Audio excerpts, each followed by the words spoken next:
18 минути по 9 часот. За прв пат во Македонија беше отворена прва кинестетичка училница. Сите детали за овој проект ги добиваме ова утро од господинот Зоран. Добро утро. Добро утро. Како сте ова утро? Одлично, свежо, до четврти спра да се стигне. Да, малку е проблематично тоа, но утринска гимнастика, нели? Господине Зоран, ајде малку да проговориме за оваа прва кинестетичка училница во Скопје.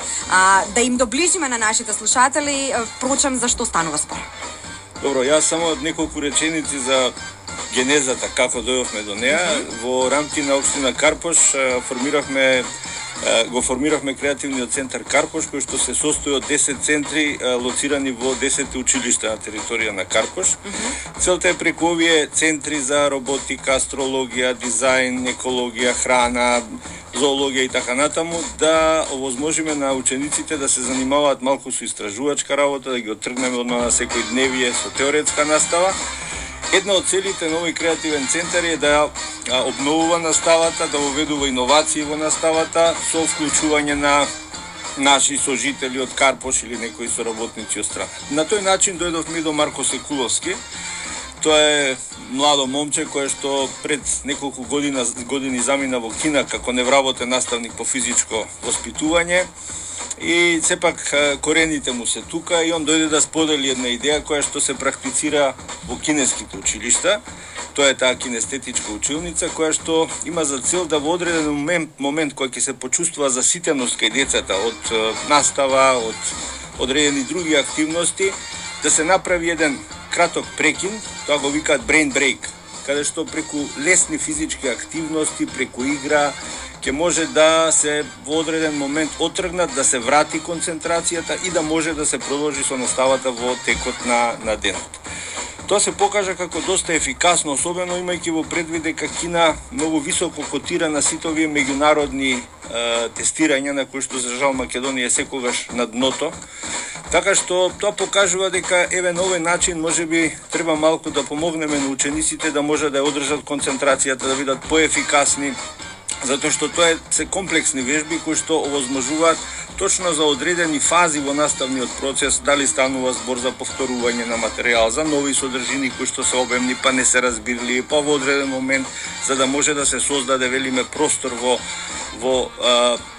мозокот на децата, односно да се искористат максимално тие нивни когнитивни потенцијали за да може што полесно тоа да го разбере. Добро, јас колку што разбрав, тоа се часови кои што се надвор од она физичко образование кое што го стекнуваат во образовната програма, да. Така. Значи ова затоа и се вика кинестетичка училница, тоа се случува во самата училница, додека трае часот, неколку минути, едноставно се прекинува со наставата и се прават лесни вежби во самата училница, децата се движат и потоа после извесно време повторно се седнува и тоа можете да го правите често. И тоа ние ќе практикуваме оваа година, ќе го воведеме како пилот проект во сите 10 училишта, една паралелка од оделенска, една паралелка од предметна настава, а се надеваме дека до година ќе стане пракса во сите училишта, во сите оделенија, за да на одреден начин тоа го понудиме како опција на сите ученици. Оваа година да видиме како тоа ќе функционира, и предпоставам ќе има одредени тешкоти. Исто е многу важно да се потенцира дека за ова не треба скапа опрема. Можеби тениски топчиња, балончиња, некои со кои што децата секојдневни веројатно некои работи кои што нема да коштаат, дури апсолутно и може да се прават одредени вежби на клупите, стани, седни, движење и така натаму, нешто што се разбира, тоа си е одредена методолошки работа, не може да се импровизира. Може до одреден степен, али не целосно да се импровизира, и затоа ние подготвуваме еден прирачник кој што ги има сите овие вежби, кој што ќе им биде поделен на овие ученици, на овие наставници кои што се одговорни.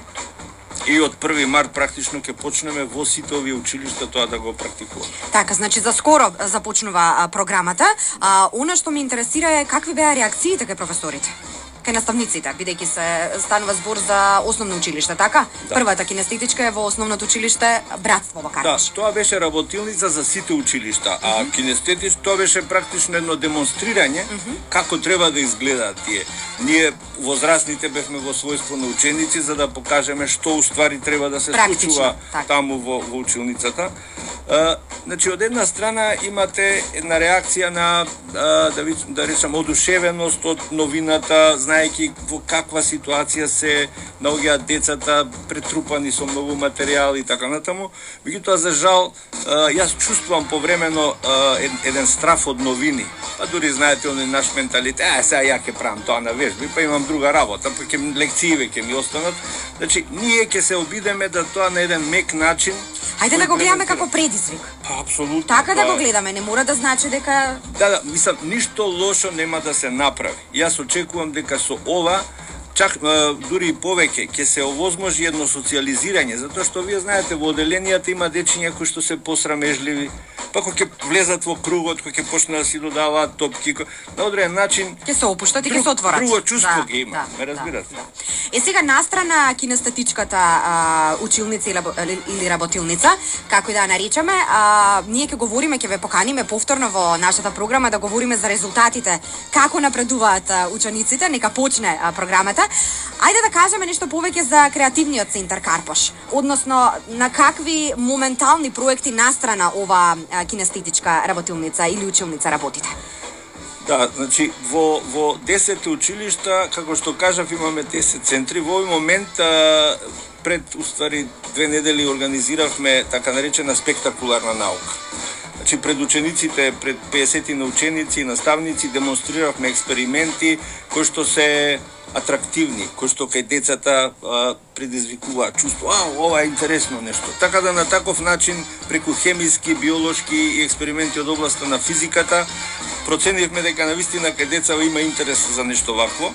Сега планираме од 3 и 4 март да почне работилница во основното училиште Братство, каде што се наоѓа Центарот за дизајн и роботика. Тоа е еден редослед на неколку работилници под наслов Уметност на дизајнот или Дизајн на уметноста, каде што ќе се работи на дизајнирање на производи, дизајнирање на простор. Ќе има еден дел и роботика, каде што ќе се обидаме на тој начин малце конструирање на роботи и така натаму. Значи тоа е нешто што ќе трае до мај месец со 5 работилници со учество на 15 ученици од во главном од Братство, но и по еден ученик од секој друг ученик. Да организираме дружење со звездите.